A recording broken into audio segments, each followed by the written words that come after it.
Merhaba arkadaşlar, yepyeni haberlerle karşınızdayız. Mert Ramazan Demir gece 4'te eski evinde. Mert Ramazan Demir kız arkadaşıyla sabaha karşı 4'te Cihangir'deki eski evine girerken görüntülendi.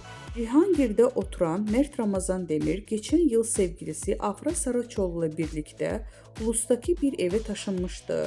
Ünlü oyuncu eski evine geri döndü.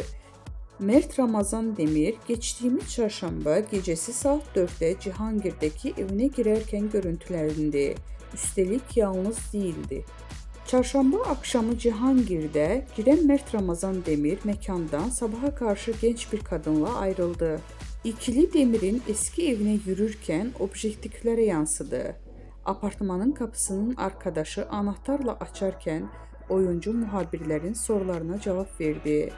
Evime geldim, iyi geceler diyerek içeri girdi.